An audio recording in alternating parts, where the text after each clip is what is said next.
Tremendamente. Así que les va a animar mucho, sobre todo a muchas mujeres. Se las recomiendo. Quería rápidamente compartirles, recibimos, como decía el pastor César, las cartas de todos nuestros misioneros que ustedes sostienen. Entonces tenemos los misioneros, ¿verdad?, en Argentina, tenemos en Colombia, 2 iglesias en Colombia, en Costa Rica, nuestro hermano Francisco Pizarro, en Denver, Colorado, Francisco y Sandrita Méndez, en Jerusalén, Sarita, con 5 niños, 2 de ellos que estamos manteniendo nosotros, niños especiales. Y en Italia tenemos a Marcelo y a Simona Rodríguez en Nápoles. Marcelo ha venido aquí a compartir con ustedes, él canta precioso, es un buen pastor. Y me decía Marcelo que ya se inició en Italia la persecución contra los cristianos, que el Vaticano ha levantado una persecución tremenda contra los cristianos, los están sacando de sus iglesias, ellos están buscando otro lugar porque ya los comenzaron a agredir violenta y físicamente. Entonces oremos por nuestro hermano Marcelo y Simón en Italia. Hay cosas que no salen en el periódico, ¿verdad?, que están ocultos, pero es increíble la persecución que existe ya en contra de los cristianos, a pesar de que podamos escuchar otras cosas por otros lados. Y también les quiero recordar el desayuno que tenemos el 17 de junio. Me informan que ya quedan pocos boletos. Este 17 de junio en el World Trade Center, junto a las torres de satélite, tenemos el desayuno titulado La Guerra Espiritual en los Tiempos Finales. Va a estar tremenda esa conferencia, trae invitados porque es el propósito de que podamos nosotros tener y continuar con esta serie de conferencias fuera de la iglesia, porque aquí es un campo de entrenamiento para ustedes, pero las almas hay que ganarlas fuera de la iglesia. El evangelismo es fuera de la iglesia, y por eso tenemos ya casi 35 años haciendo 3-4 veces al año estas conferencias en diferentes hoteles, y ahora nos toca aquí el World Trade Center en esta área del norte de la Ciudad de México. Los que traigan su Biblia en esta tarde, la pueden abrir en el libro de los Jueces, capítulo 6. Nuestro tema se titula Dios habla en tiempos de crisis. Dios habla en tiempos de crisis. Vamos a ver en el capítulo 6 de Jueces la historia breve que enfrentó uno de los jueces de Israel llamado Gedeón. El libro de los Jueces, y esta es una característica increíble de la Biblia, que no se nos oculta los pecados de los más grandes hombres, ni tampoco se nos oculta los pecados de diferentes tribus o naciones que han a través del tiempo atravesado nuestra historia. Y el libro de los Jueces se puede considerar en el Antiguo Testamento que fue la época más oscura de la historia de Israel, donde más apostasía hubo, porque hubo aproximadamente 13 jueces en un periodo, estamos hablando de 400 años. O sea, el libro de los Jueces cubre un periodo de 400 años. Cubre 7 apostasías, 7 esclavitudes bajo 7 naciones paganas y 7 liberaciones de Dios. Este libro es un libro que contiene, vuelvo a repetir, la historia de este pueblo de Dios que es Israel, donde continuamente estaban ellos alejándose de Él. Y Dios iba y los recogía. Pero siempre Dios tiene hombres o mujeres que Él escoge para que tú vayas a tu casa a traer a tu familia a la cruz, para que puedas traer a tu nación a la cruz, para que en tu escuela comiences a alborotar la escuela y a conseguir que en tu escuela se hagan conferencias, para que podamos alcanzar al mayor número de personas. para que en tu negocio, en tu consultorio médico, en tu bufete de abogados, en tus despachos de contaduría, en tu taller de carpintería, Dios nos llama a nosotros para que seamos luz. Y mientras nosotros no estamos haciendo nada, los malos van a prosperar. Decía un gran hombre que la maldad existe porque los buenos no hacen nada.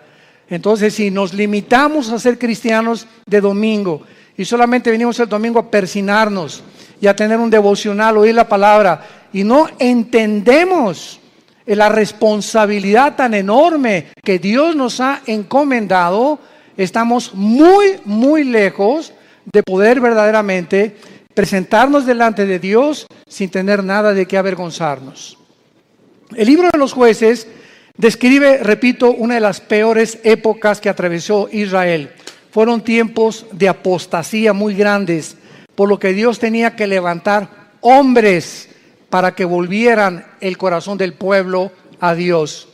Estos jueces o estos líderes que en esta época Dios levantó, eran épocas de emergencia nacional y conducían al pueblo a la guerra, dirigiendo a la nación y ejerciendo las funciones de magistrados, de militares y de civiles al mismo tiempo. Porque en esta época, ¿verdad?, el sacerdocio estaba por los suelos y no había realmente un gobierno civil que se pudiera respetar. Esta es, en Jueces capítulo 6, la cuarta vez en el libro, la cuarta vez que Dios levanta una nueva generación que le fallaba a Dios. Y esta generación había sido cautivada por el mundo. Era una generación donde vivían, y vamos a comparar esta época, que por eso escogí este capítulo, con la crisis emocional, social, política, diplomática y emocional que estamos viviendo tú y yo en este siglo XXI al cual hemos entrado. Esta generación, ¿verdad?, dejaron de vivir separados para Dios y a desear el estilo de sus vidas mezclándose en las fiestas, en las diversiones, en todos los ritos paganos, con un cristianismo completamente diluido. El mensaje que se propagaba ya no era el mensaje del evangelio como ahora en nuestra época. Mi esposo y yo, que hemos estado viajando estos últimos meses, cada vez nos encontramos con todos los cristianos o iglesias a donde vamos, aquí, fuera de México, en Estados Unidos, buscando una iglesia que les dé alimento espiritual, que les dé una sana doctrina, que puedan realmente sentirse edificados con la palabra de Dios, y están buscando por todos lados por la forma tan diluida en la que el evangelio se ha propagado. Y al mismo tiempo vivimos una época de cinismo espiritual. Hace algunos días yo estaba en una conversación con una persona que conozco hace muchos años en Cristo. Bueno, este es solamente como un ejemplo de introducción al libro de los Jueces. Y esta persona yo la conozco ya hace muchos años. Es más, él vino y se convirtió bajo nuestro ministerio. Y entonces yo oí hace como algunos meses que él había abandonado a su esposa y había abandonado a sus hijas. Y se había ido, pues, desde luego con un amante, ¿verdad?, con otra muchacha, su secretaria, o no sé, no importa quién haya sido. Entonces me encuentro yo a esta persona y comienzo a decirle, oye, ¿qué fue lo que sucedió? ¿Verdad? Que estoy en mi corazón partido a la mitad por lo que tú has hecho. ¿Y saben ustedes lo que me contestó esta persona que tenía aproximadamente o tiene casi 15 o 20 años en Cristo? Bueno, pero ya nos perdonó Dios. Le digo, bueno, te perdonó a ti. No es que mi esposa pues ya también anda abusando otro. Pues claro, le dije, no se va a quedar a vestir santos. Si tú te vas con la amante y te casas con la otra, tu esposa no se va a quedar a esperarte toda la vida. Entonces no vengas con ese cinismo y decirle, pues ella arregló su vida, ya nos perdonamos los dos y ya me perdonó Dios. Inmediatamente lo que yo detecté fue lo siguiente, que hay cantidad de personas que se llaman cristianas y que piensan de la misma forma, total que Dios me va a perdonar y me puedo divorciar y ya que me case con otro y forme otro hogar, entonces ya Dios me puede perdonar y comienzo nuevo. Porque él me dijo, bueno, ¿y ahora qué sigue? Le dije, lo que seguía era lo siguiente: si tú abandonas a tu esposa por adulterio y por otra mujer, tú te arrepientes de tus pecados y esperas que tu esposa te perdone, y te esperas antes de casarte a que se case ella primera para que tú quedas libre. Esa es la forma en la que la Biblia nos traza el divorcio, el adulterio. Para Dios es algo gravísimo el divorcio, gravísimo, porque es la santidad más grande que existe y la institución más santa que existe, el matrimonio. Y ahora por cualquier cosa, todo el mundo busca, hasta porque no me cocina bien, me busco otra cocinera. Es increíble la ligereza en la que la sociedad se encuentra actualmente. Y de acuerdo a la Biblia, la única causal de divorcio es el adulterio, nada más. Que me pega, pues te esperas y oras por él y se separan temporalmente, pero es el adulterio la única razón, y el abandono de hogar, que el gavilán te pega y se va con otra, que abre la jaula y que vuele lo más lejos que pueda. Pero bajo ninguna otra circunstancia la Biblia aprueba el divorcio. Todo esto lo vamos a tratar en el seminario de matrimonios allá en la Riviera Maya. Estoy preparando una serie de mensajes tremendos. Los esperamos que nos acompañen ahora en octubre. Y este es solamente un caso de cómo vivían los jueces. Era un tiempo de cinismo espiritual. Era un tiempo en que todo lo tomaban a la ligera. Al cambio que Dios me perdona. Esto se llama tomar la gracia con libertinaje. Aprovecharse de la gracia de Dios y vivir una vida de libertinaje. Pues al cambio que Dios me perdona. Vamos a ver estas crisis en la época de Gedeón. Capítulo 6, del 1 al 5, veamos el escenario en el que se encontraba Gedeón. Los hijos de Israel hicieron lo malo ante los ojos de Jehová, y Jehová los entregó en mano de Madián por 7 años. Recordemos que Madián era uno de los hijos de Cetura, la segunda esposa de Abraham. Cuando se murió Sara, se casó con Cetura y de ahí nacieron los madianitas. Lo podemos ver en Génesis capítulo 25. Entonces los madianitas eran primos hermanos de los israelitas, o medios hermanos de los judíos. Y la mano de Madián prevaleció contra Israel. Y los hijos de Israel, por causa de los madianitas, se hicieron cuevas en los montes, cavernas y lugares fortificados.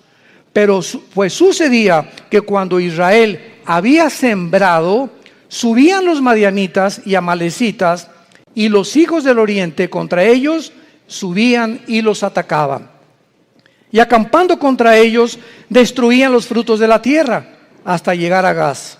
Y no dejaban que comer en Israel ni ovejas, ni bueyes, ni asnos. Porque subían ellos y sus ganados, y venían con sus tiendas en grande multitud, como langostas. Ellos y sus camellos eran innumerables, así venían a la tierra para devastarla. No cabe duda que podemos nosotros, con esta introducción, poder comparar la época en la que nosotros estamos viviendo y el paralelo tan grande que existía en los tiempos de Gedeón y nuestro tiempo actual. Vemos en estos primeros 5 versículos la primera clase de crisis. Estaban atravesando una crisis social y de mucha violencia. Israel se había abandonado de los caminos de Dios. Dios los entrega en manos a enemigos, porque esta es la forma como Dios trata con todos nosotros. Dice la Biblia que mientras estamos en la luz, 1 Juan capítulo 1, la sangre de Cristo nos limpia de todo pecado. Bajo la luz, el diablo, los demonios no pueden meterse con mi vida, ni con mis hijos menores de edad, porque estoy bajo la protección de Dios. En el momento en que nos movemos y regresamos a la dimensión de las tinieblas, que es donde Satanás tiene acceso, Satanás no tiene acceso a la luz. Dios es luz y no hay tinieblas en él. Entonces las tinieblas están relacionadas con el pecado. El momento en que tú pecas, o ya traes una mujer en tu mente que no es tu esposa, o ya metiste pornografía a tu casa, o ya comenzaste a hacer cosas que son desagradables a los ojos de Dios, sin que tú te des cuenta, si tú mantienes este tipo de vida, comienza el cerebro y las emociones a ser afectadas, y entonces viene lo que se llama el engaño, donde comienzas a engañarte, porque el pecado tiene el poder de engañarnos, y comienzas a convencerte que no estás tan mal. No, esa es una prostituta, esa sí está mal. No, yo no soy con mi compadre si es borracho, parrandero y jugador. Yo por lo menos estoy casado con mi esposa y tengo mis aventuritas, ¿verdad? De vez en cuando, una canita al aire, pero de vez en cuando. Y Dios es un Dios que dice la Biblia, sus párpados nos examinan y nuestros caminos están delante de Él las 24 horas del día. Y cuando viene el engaño, cuando vienes tú a la iglesia a oír la palabra de Dios como los domingos o los estudios entre semana que muchos de ustedes toman, o en el ITI, el propósito de Dios al exponernos a su palabra es abrirnos el entendimiento para convencernos de pecado. Siempre que hay un mensaje de la Biblia, hay algo que el Espíritu Santo usa que se llama la convicción de pecado, porque solo Él, ni el pastor, ni tu compadre, ni nadie te va a convencer que estás mal más que la palabra de Dios. Entonces nos exponemos a la palabra de Dios, y tú en esta tarde que escuchas tienes esta oportunidad en la que Dios te está hablando. Yo no sé tu vida. Muchos dicen, es que ¿quién le contó mi vida? Nadie me ha contado tu vida, ni te conozco, mosco. Entonces ese es un problema tuyo y con Dios, pero Dios usa la Biblia, y si tú cuando oyes la palabra de Dios no te arrepientes y sales por esa puerta igual que como entraste, viene lo que se llama la dureza del corazón, que se usa con la palabra porosis en el griego, que es cuando un carpintero o una persona que usa instrumentos de martillos y de cinceles está golpeando y golpeando hasta que te salen callos en las manos. Esto es un fenómeno muy interesante. Y cuando te salen callos, lo interesante que el callo no tiene células. Le metes al callo una aguja y no lo sientes. Trátalo y vas a ver cuando te salga un callo, porque es tejido muerto. Y esta palabra se usa en el hebreo y en el griego para describir la dureza del corazón que muchos cristianos comienzan a tener, donde llega el momento que la palabra, como una espada que quiere cortar, ya no corta, porque ya perdiste la sensibilidad al Espíritu Santo. Y entonces, cuando llegas a ese punto donde ya no eres sensible a la palabra de Dios y que no te das cuenta cuán duro está tu corazón, si eres una persona regenerada por el Espíritu Santo y realmente naciste de nuevo, eres un hijo y eres una hija de Dios, Hebreos 12, Dios te va a disciplinar. Y déjame decirte algo, cuando a Dios le queda esa opción de disciplinarnos, su mano es muy, pero muy pesada. Dice en Hebreos 10, horrenda cosa es caer en manos del Dios vivo. Y no les está hablando a los incrédulos, le está hablando a la familia de Dios.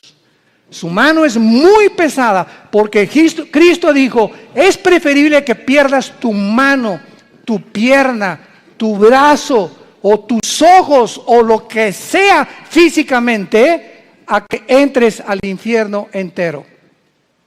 ¿Cuántas veces las cosas que nos pasan, accidentes, problemas morales en la familia, etcétera, etcétera, tienen el único propósito de hacer que regresemos a la cruz? Porque Dios sabe, nos ama tanto, tanto, tanto Jesús, que Él prefiere que podamos sufrir físicamente o moralmente con la única razón de regresar a la cruz. Esta crisis social en que estaban viviendo los madianitas provocó, dice la Biblia, que comenzaron a vivir escondidos en cuevas, escondiendo todo lo que tenían en lugares fortificados, vivían en temor. En segundo lugar, En el versículo 6 dice la Biblia: de este modo empobrecía Israel en gran manera por causa de Madián, y los hijos de Israel clamaron a Jehová. Vemos nosotros que aparte de una crisis social, se encontraban en una crisis emocional y económica. Gedeón se encontraba escondiendo el trigo para que no se lo robaran. Vivían bajo el temor y la inseguridad. Dice el versículo 11: vino el ángel de Jehová, se sentó debajo de la encina que está en Ofra, la cual era de Joás abiserita, y su hijo Gedeón estaba sacudiendo el trigo en el lagar para esconderlo de los madianitas. Y en tercer lugar, no solamente vivían una crisis social y de violencia, una crisis económica y emocional, sino que la peor de todas era la crisis moral y espiritual en que se encontraban. Versículos 12 y 13. Y el ángel de Jehová se le apareció a Gedeón desde luego y le dijo: Jehová está contigo, varón esforzado y valiente. Y Gedeón le respondió: ah, Señor mío, si Jehová está con nosotros, ¿por qué nos ha sobrevenido todo esto? ¿Por qué le pasó esto a mi hijo? ¿Por qué me chocaron el carro? ¿Por qué me robaron? ¿Por qué estamos en la condición en la que estamos? ¿Por qué estoy pide y pide trabajo y no encuentro por ningún lado? ¿Qué está pasando? Señor, si tú estuvieras conmigo, no estuviera pasando esto que estoy atravesando. ¿Y dónde están todas sus maravillas? Le sigue diciendo Gedeón al ángel. A ver, ¿dónde están las maravillas de Dios que nuestros padres nos han contado diciendo que nos sacó Jehová de Egipto? Y ahora Jehová nos ha desamparado y nos ha entregado en manos de los madianitas. Y mirándole Jehová le dijo: ve con esta tu fuerza y salvarás a Israel de mano de los madianitas. ¿No te envío yo? Vamos a ver esta aplicación rápido de las tres crisis sociales para continuar desarrollando esta conferencia. De la misma manera, la sociedad en que vivimos ahorita, vivimos una crisis social, oprimida por la inflación, las guerras, el hambre, las naciones fuertes oprimiendo a las débiles, crímenes, secuestros, robos, actos de terrorismo al inicio del siglo XXI. Confusión, agreguémosle esto, que vivimos, escuchen esto, vivimos la confusión política y diplomática más grande de la historia. Vivimos la confusión política más grande y diplomática de la historia. Podríamos decirle nosotros que nacimos después de la Segunda Guerra Mundial, que desde la Segunda Guerra Mundial que Estados Unidos se levantó como la supremacía política, económica y militar del mundo, seguido por la Unión Soviética o las repúblicas socialistas soviéticas, hasta el siglo XXI hemos entrado a un punto donde ya entre las mismas naciones, a pesar de la grande tecnología y los avances científicos que tenemos, nos encontramos tan confundidos políticamente, donde ya los gobiernos del mundo ya no saben qué sistema de gobierno utilizar, si socialismo, si comunismo o socialismo y comunismo mezclarlo, si democracia, si monarquía, porque los sistemas que se han probado hasta el siglo XXI, las mismas democracias han fracasado. El siglo XX demostró que el comunismo no era un sistema que se podía aplicar a ningún gobierno del mundo, como lo dijo Mikhail Gorbachev en su libro La Perestroika. Vemos ahora que la democracia, pues se siguió el patrón de la democracia, el modelo de la democracia, porque era Estados Unidos el que iba como líder. Y los países dijeron, bueno, pues si en Estados Unidos el mejor vestido, el país mejor vestido, el mejor alimentado, el que más guerras ha conquistado, guerras ha ganado, y el que sacó al comunismo, al fascismo y al nazismo del siglo XX, vamos a seguir ese modelo. Y vemos ante nuestros ojos, al entrar aquí al siglo XXI, los que venimos desde el siglo pasado, que la democracia es una fanfarronería ya. Ya no es cierto que hay democracia, no es cierto que el pueblo gobierna, no es cierto que hay respeto por las instituciones. Vivimos una confusión, un caos político y diplomático, donde todos los sistemas se están derrumbando a nuestros ojos, todas las ideologías se están desmoronando, todo está cayendo delante de nuestros ojos. Y ahorita los jóvenes, nunca como en los últimos 10 años había habido tantos suicidios de muchachos de 8 a 16 años. Nunca había habido tantos suicidios. Los jóvenes se están quitando la vida, no quieren vivir en el mundo que tú y yo vivimos. Y ahí están muchos de nuestros hijos también. Dichosos los padres que tienen una educación cristiana a sus hijos. Dichosos sean. ¿Por qué? Porque se están cansados de tantas mentiras, de tanta hipocresía que ven por todos lados. Y cuando nosotros, que se supone que somos la única luz, les mentimos y nos ven que somos completamente unos farsantes en el lugar, y peleándome enfrente de ellos y con mi esposa y yo, y dándoles un mal ejemplo, ¿qué les queda a los jóvenes? Si no es Jesús, ¿quién más entonces? Dicen ellos, si Jesús no funcionó en mis papás, ¿cómo va a funcionar conmigo?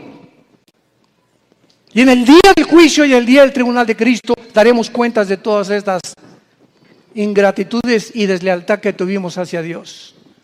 Vivimos un mundo de confusión y de crisis social. En segundo lugar, vivimos también, como en los tiempos de Gedeón, una crisis emocional y económica. La mayor parte del mundo ahorita está tratando por todos los medios de esconder su dinero.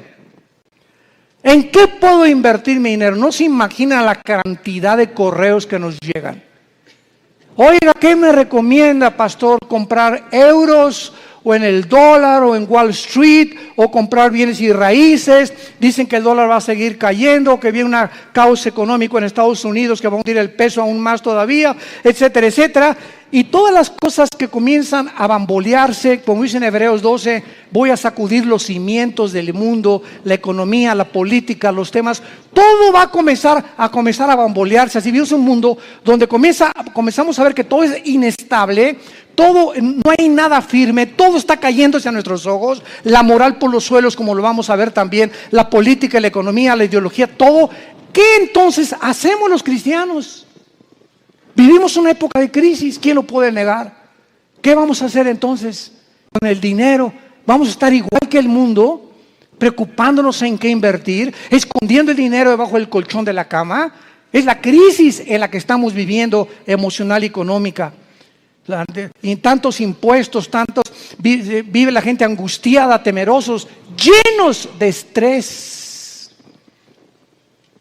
La clínica Mayo en Rochester, una de las clínicas más prestigiadas en medicina, el Hospital Hopkins en Inglaterra, de Estados Unidos, de las instituciones más prestigiadas en medicina, llegaron a un acuerdo el año pasado, que la causa número 1 de problemas físicos en el ser humano actualmente y emocionales tienen una sola raíz.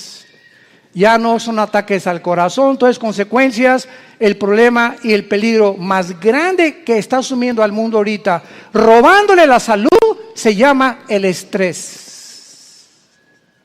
El estrés.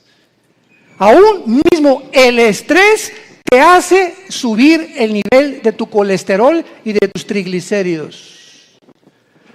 Así que si tú eres una persona que fuiste al médico y tienes más de 200 de colesterol arriba, o tu glucosa pasa de los 100 puntos, etcétera, etcétera, y tú dices, bueno, voy a entrar a una dieta, y crees que con la dieta se va a mejorar, claro que te va a ayudar, pero si no va acompañado con la paz en tu vida, y tú puedes estar comiendo todos los días lechuga y convertirte en el bunny bugs, en el conejo. No importa lo que puedas hacer, si tu vida no tiene paz y no tiene equilibrio y no tiene una estabilidad emocional, no importa lo que hagas, porque emocionalmente lo que descompone el organismo es el cerebro y la falta de paz. El estrés es un estado de angustia, de incertidumbre, que estás así, de enojo, de ira, de desconfianza en el mundo, andas como león enjaulado y se te atraviesa en el tráfico y quieres sacar la pistola y le recuerdas a la mamá y hasta a la abuelita le recuerdas cuando se atraviesan en el tráfico. Y llegas a la casa y estás igual. Entonces, tú no vas a llegar a los 40, 50, 60 años de edad como una persona normal. Y vas a comenzar a padecer de enfermedades que tienes una buena dieta, pero te está descomponiendo tu estado emocional. ¿Por qué? Porque no tienes paz. Y hace 2000 años, Jesucristo nos dio la medicina para el estrés. Mateo capítulo 6, versículo 25 en adelante. Por nada estén afanosos. La vida es más que el alimento y el cuerpo más que el vestido. Miren ustedes a las aves de los cielos. Aunque tú en tu cerebro no lo puedas captar ni lo puedas dimensionar, los pajaritos, cada pajarito de cada campo, de cada bosque en el mundo, cada pajarito depende de mi Padre. Y Dios les puso a los pajaritos un chip para que nunca veas a un pajarito sembrar, para que nunca veas a un pajarito cosechar, y para que jamás vayas a encontrar que ningún pajarito nunca guardan su comida, no la almacenan en Banamex ni en Bancomer. Y sin embargo, vale $1 cada pajarito, $2, y si mi Padre los alimenta, ¿cuánto más ustedes, que di mi vida en una cruz, que resucité de los muertos, que cambié la historia, que me aparecía más de 500 personas en los primeros meses y años de mi vida, y que vivo en el corazón de muchos de ustedes? ¿Cómo es posible que hayas llegado a ese punto donde dudes que te voy a dejar? Ahora que estábamos mi esposa y yo en Acapulco, no estábamos ni en la playa. Siempre que, igual cuando vamos a la Riviera Maya, ¿verdad? Lo que menos, ni a la alberca nos da tiempo de meternos, porque vamos a ministrar a la gente. Y estábamos en Acapulco y tuvimos el desayuno, 600 personas. Fue una vez, como no se imagina qué bendición fue. Nuestra iglesia en Acapulco está creciendo tremendamente. Bueno, en la consejería llegó una muchacha este fin de semana pasado y nos dice a mi esposa y a mí, de 18 años, ay, pastores, ¿qué te pasa, nena? Pues no tengo trabajo. Nena, ¿tienes papá? Sí. ¿Y mamá? También. ¿Cama para dormir? Sí. ¿Y comida? Sí. Entonces, ¿y eres cristiana? Sí. Entonces, ¿por qué estás en esta condición? Dale gracias a Dios y dile, Padre, gracias por mi papá, tengo cama, tengo alimento, tengo que vestirme, me están pagando la escuela y te preocupas porque no tienes trabajo y llegas a un estado de estrés en el que casi te estás desmoronando enfrente de nosotros. Le dije, eres una incrédula. Tú no puedes agradar a Dios de esta manera. El día que tú le des gracias a Dios por lo que tienes y no te fijes en lo que no tienes, Dios te va a dar el trabajo. Fíjense ustedes cómo somos, ¿verdad? ¿Cómo somos nosotros? ¿Cuántos refugiados salen ahorita de Siria? 6 millones. Velos en los periódicos, velos en los videos, con una maleta, con 3 cambios de ropa o 2 a lo mucho, con 3 o 4 chamaquitos detrás de ellos, sin saber qué país les va a abrir la puerta, sin saber si mañana van a dormir en la tierra, en un camión, si los van a matar. Y nos estamos quejando nosotros. ¿Será posible que seamos tan malagradecidos? Y siempre viendo lo malo, siempre no tengo esto y no tengo aquello, pero tienes vida y vives en un país libre, tienes padres, tienes una casa, tienes un petate donde echarte, tienes guaraches.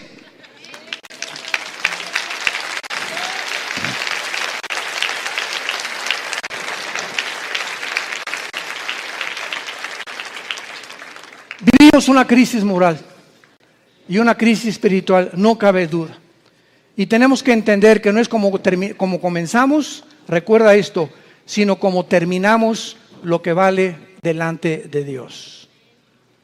Como este muchacho que comenzó muy bien, 20 años discipulándolo, Ya, se va con otra chamaquita y deja a su esposo y todo. Le digo, recuerda que no es como comenzaste, es como terminaste. Y estás terminando mal. Le dije, vas mal y vas a acabar mal. Comenzaste muy bien, pero todo aquello que tú hiciste no te será tomado en cuenta, porque lo que importa es cómo llegamos a la meta. Lo que va a contar delante de Dios. Pues hice un asilo para ancianos, y hice un orfanatorio para niños. Eso fue del pasado. Hoy, si tú mueres, hoy en la noche, ahorita saliendo te atropella un camión, se te avienta encima un camión de 10 toneladas. Y te da como tortilla aplastado y llegas al cielo ahorita mismo en la tarde. ¿Qué le vas a decir a Dios? ¿Qué hiciste con tu vida? Lo alabaste, lo bendeciste. ¿Cuánto de tu tiempo se lo dedicaste a Él? ¿A cuántas personas les hablaste de Jesús? ¿A cuántas personas de tu familia ya has traído a la cruz? Hoy, ¿qué es tu vida? Tú no sabes si hoy es el último día que vivimos. Nadie lo sabe. En Hebreos capítulo 6 hay una exhortación muy fuerte y se nos dice, Hebreos 6, 11 y 2. Pero deseamos que cada uno de ustedes muestre la misma solicitud hasta el fin. Otra vez, no es como comenzamos, sino mantener el mismo ritmo.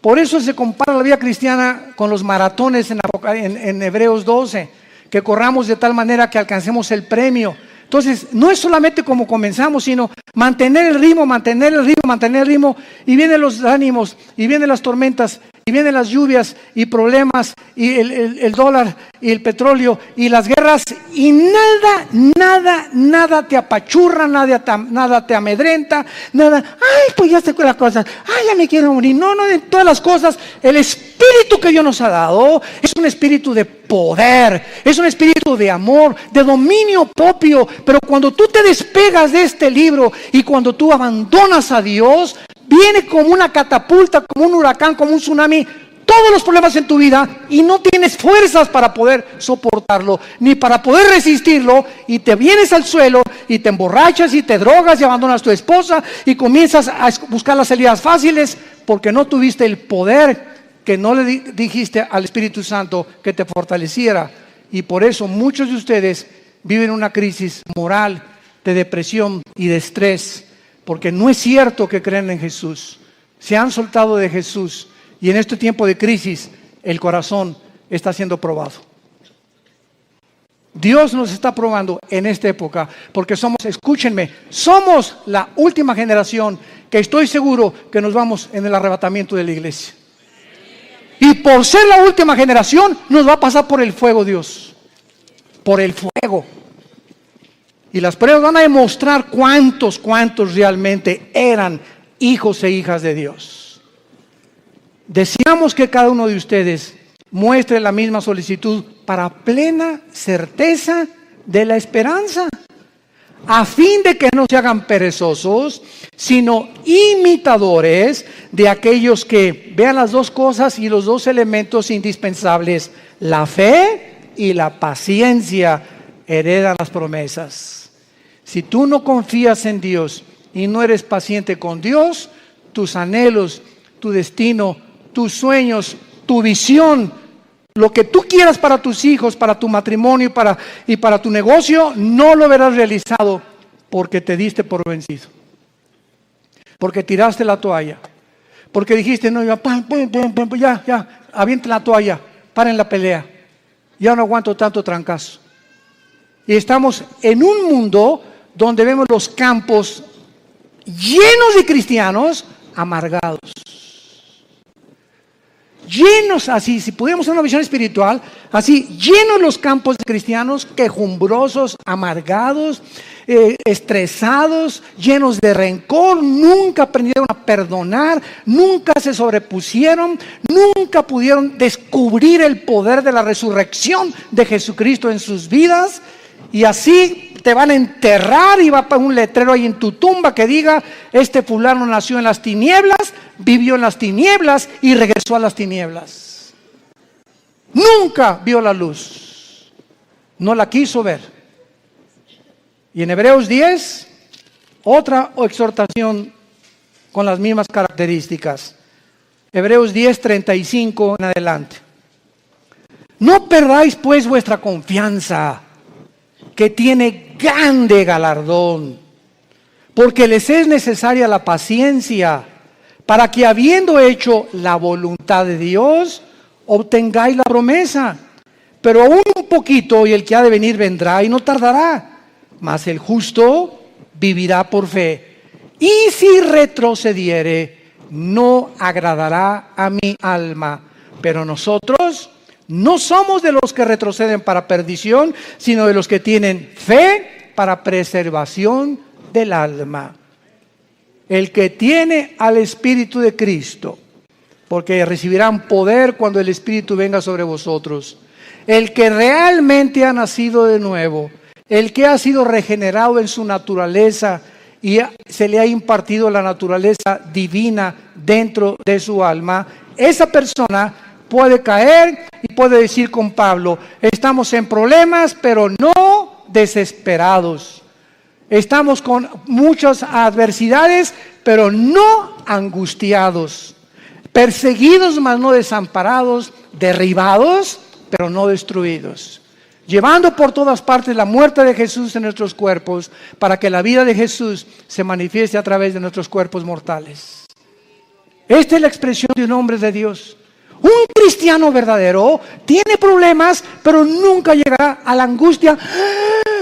No tengo trabajo. ¿Qué voy a hacer? Nunca llegarás a ese punto de sentirte arrinconado donde no ves ninguna ventana, el mundo se te cerró, todo es tinieblas, porque no puedes ver a través de esas tinieblas, simplemente porque no quieres verla, porque no es cierto que crees en el poder de la resurrección del Hijo de Dios. Decía en Filipenses 2 Pablo, todo lo que antes lo tenía por ganancia, lo tengo por basura, con tal de conocerle y ser semejante a él en su muerte, y con el fin de poder conocer el poder de su resurrección. No solamente Cristo nos quiere que seamos iguales a su Hijo en conocimiento, en teología y en cosas intelectuales y de mucho conocimiento bíblico, sino que ese conocimiento nos transforme en guerreros, en guerreras, en hombres y mujeres que empujemos en la generación que tenemos, que no tengamos temor de nada ni de nadie, ni de los alacranes, del hombre, ni de la política que se cae. No tenemos miedo de nada, porque hay un Dios, nuestro reino está allá arriba, ahí viene la ciudad de Jerusalén, ya vienen por nosotros, ya viene una nave espacial grandísima que se llama la Nueva Jerusalén, donde va a aterrizar aquí en Apocalipsis 21 y 22, y donde vamos a vivir para siempre, y esa es la esperanza. Y mientras que se caiga el mundo, que se derrumbe el mundo, pero no me voy a dejar vencer por el mundo, porque el mundo no tiene esperanza. Tú y yo tenemos esperanza. Y esa esperanza es la que tenemos que transfundir a nuestros hijos.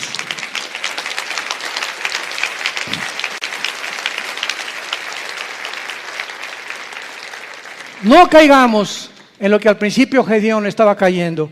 Si Dios existe, ¿por qué me está sucediendo esto? ¿Por qué Dios no me sale de mis problemas? ¿Por qué me permitió Dios que me casara con esta persona? ¿Por qué Dios me ha abandonado? Cuando entramos en ese punto de depresión, es tan difícil que podamos nosotros salir de él. En el versículo 14 de Jueces 6 de nuestro pasaje, vemos que Dios habla en tiempos de crisis. Y mirándolo Jehová, le dijo, ve con esta tu fuerza y salvarás a Israel de mano de los madianitas. ¿No te envío yo? Ante todos estos cuestionamientos de inseguridad, ese es el problema. Que estamos viendo alrededor lo que el mundo, las noticias y cómo el mundo se está desmoronando ante nuestros ojos, pero no vemos el poder que tenemos dentro del Espíritu Santo. ¿Por qué creen que Dios nos dio el Espíritu Santo? Dice, les daré poder, porque no lo tenemos. Y es un espíritu de poder, es un espíritu que nos va a hacer sobreponernos a todo lo que atravesemos. Aunque pasemos por el fuego no nos quemará, por el agua no nos ahogaremos. Y aunque un ejército nos rodea a nuestro alrededor, Jehová es mi luz, mi salvación y mi esperanza. No temeré de nada ni de nadie, Él es mi pastor, nada me faltará. Aunque ande en valle de muerte, no tendré miedo de nada ni de nadie. Y todo este espíritu y toda esta capacidad que tenemos dentro es precisamente para vencer al mundo. Y dice 1 Juan capítulo 5, todo el que es nacido de Dios vence al mundo. Y esta es la fe que ha vencido al mundo, nuestra fe. Entonces tenemos que entender, si no somos vencedores y somos un grupo de cristianos tirados, quejumbrosos, tirándose, ni hacen almas y te dejas llevar con todas las malas noticias del mundo y por acá y por allá, simplemente es porque te has desconectado de la fuente de energía. Porque separados de Él, nada podremos hacer. De la misma manera, Dios te habla y te dice lo mismo. Te he llamado para enviarte a tu familia. ¿Por qué crees que te salvé, dice Dios en esta tarde? ¿Por qué crees que tú fuiste primero en tu familia en conocerme? Vas a llegar con tu familia, y si son religiosos, o son mormones, o son masones, o son musulmanes, no importa, todos venimos de familiares con diferentes ideologías. Y Dios toma a una persona en la familia para iluminarla, para darnos el conocimiento. Así comenzamos en nuestra propia familia. En la familia de nosotros comenzamos con mi hermano Alejandro, que es el director del Instituto Teológico Internacional. 2 años después me convertí yo, después mi hermana, mi mamá, mi abuela, que fue presidenta de la Acción Católica 35 años, la viejita se convierte a los 82 años. Que fue la que murió a los 93 años, Dios la tenga en su presencia. Pero toda la familia de repente, ¿verdad? Con el testimonio y con todos ahorita, todos los nuestros, ¿verdad? Desde luego, ya primos tenemos que no, pero lo que somos hermanos y todos de nosotros, todos somos cristianos y todos servimos a Dios. Fue una bendición enorme, una gracia que Dios nos dio. Pero ¿por qué, verdad? Porque esa es la misión de Dios, salvar familias. Tú y tu casa, yo y mi casa serviremos a Jehová, dijo Josué antes de morir. Y si ustedes creen que no vale la pena servir a Dios, sirvan a los ídolos. Pero yo y mi casa serviremos a Jehová. Y finalmente,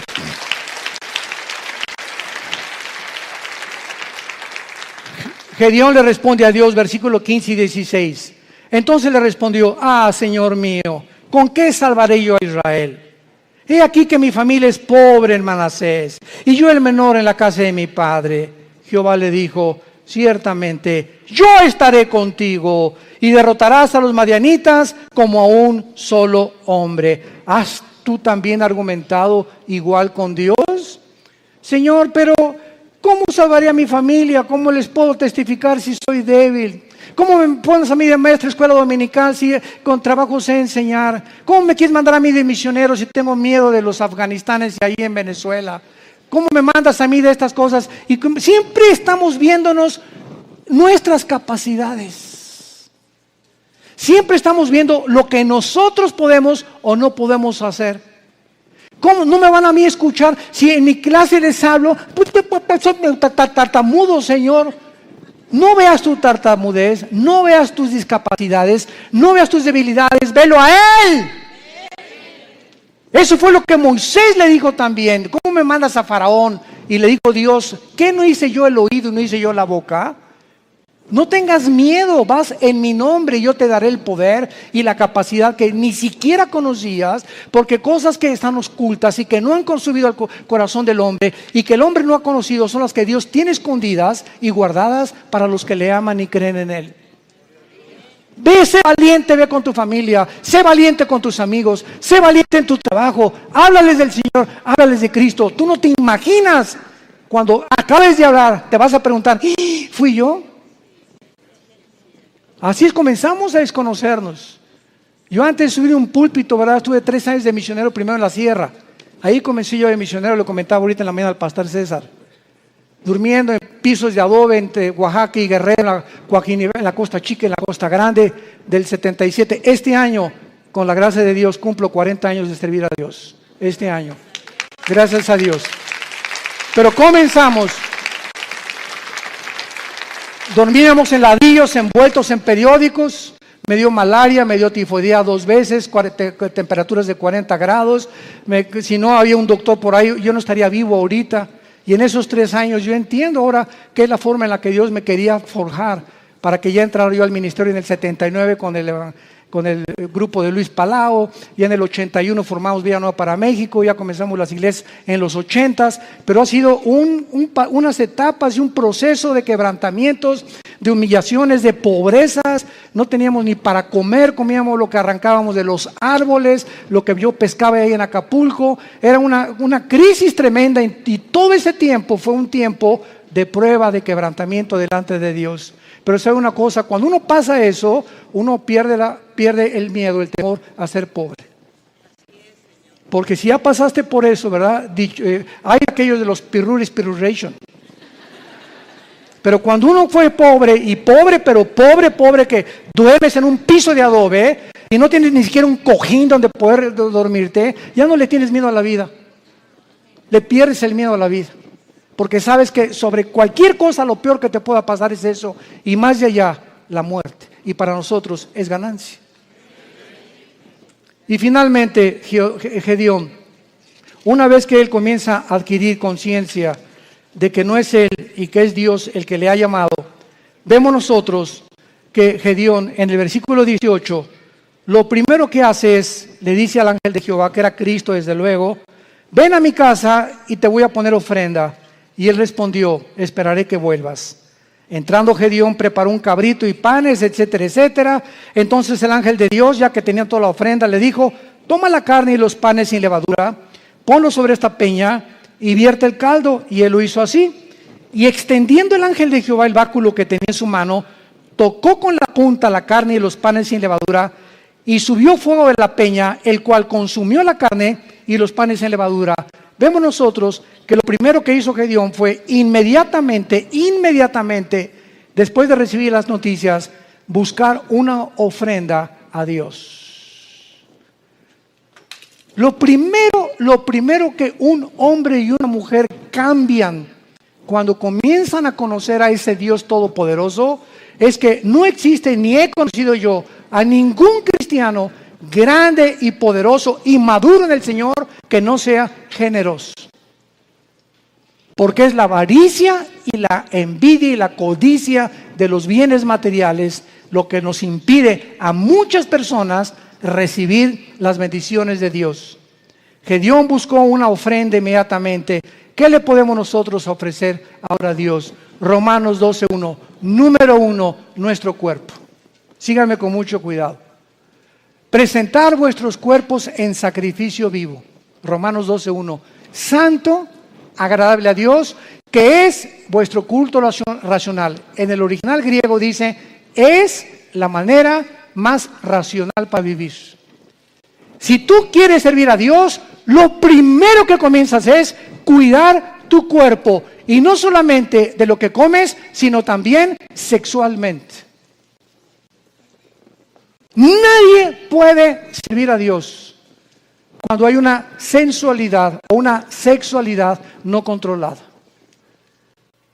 El hombre más sabio de la historia, Salomón, y el hombre más fuerte de la historia, Sansón, los dos fueron vencidos por una mujer que no era su esposa. Y aquí está en la Biblia como ejemplo para que podamos aprender a no confiar en nosotros mismos. El que mire que está firme, mire que no caiga. No jueguen con el pecado sexual.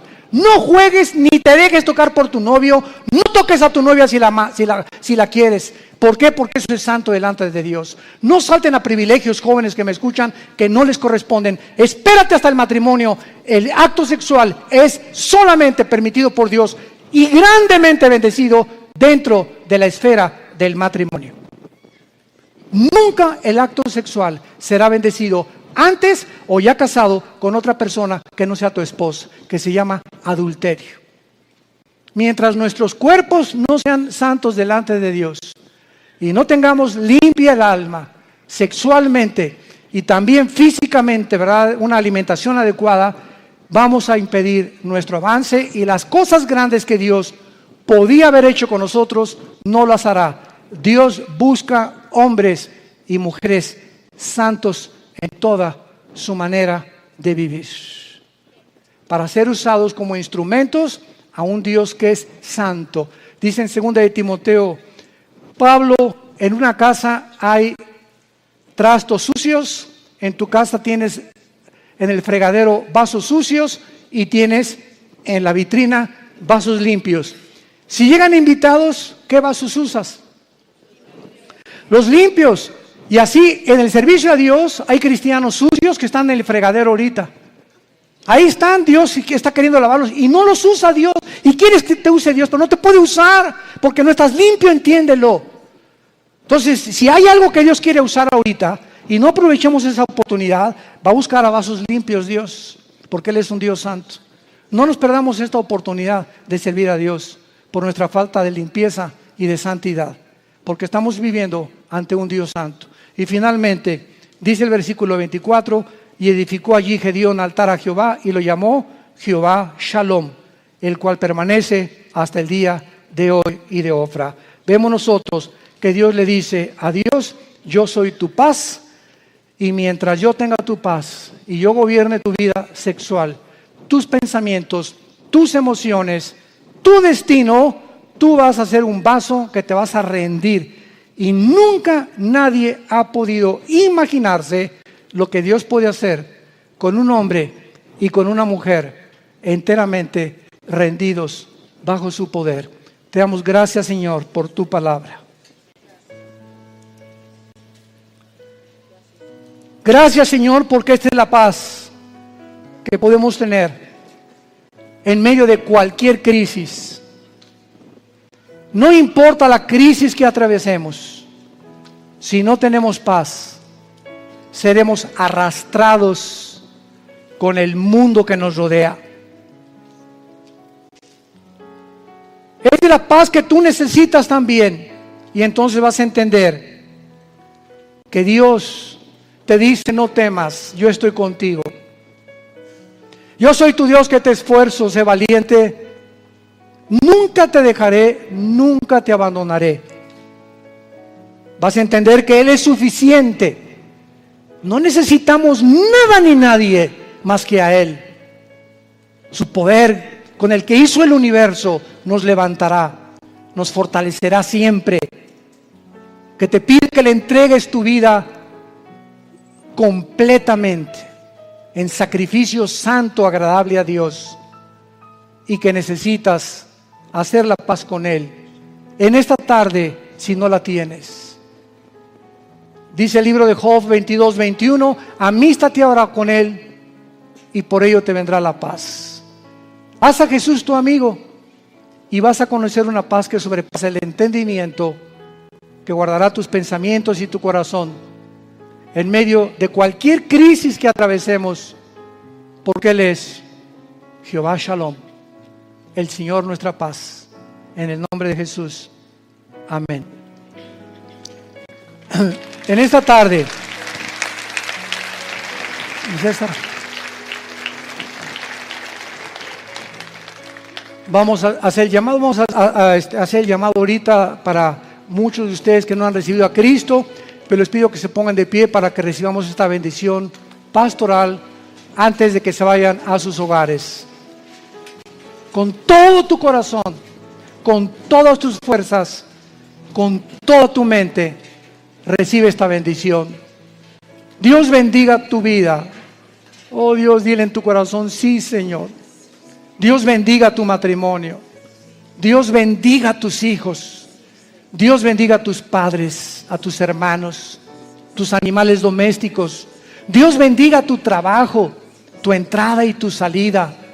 Dios ponga sobre ti su paz, que guarde tus pensamientos y tu corazón, que seas lleno de todo conocimiento y sabiduría que viene de lo alto. Y el Dios de esperanza, que te llene de todo gozo y de paz en el creer, para que abundes en esperanza por el poder del Espíritu Santo. Les bendecimos en el nombre que es sobre todo nombre, en el nombre de aquel que mora dentro de nosotros, que vive dentro de nosotros y que nos dice, estoy contigo todos los días de tu vida hasta el fin del mundo.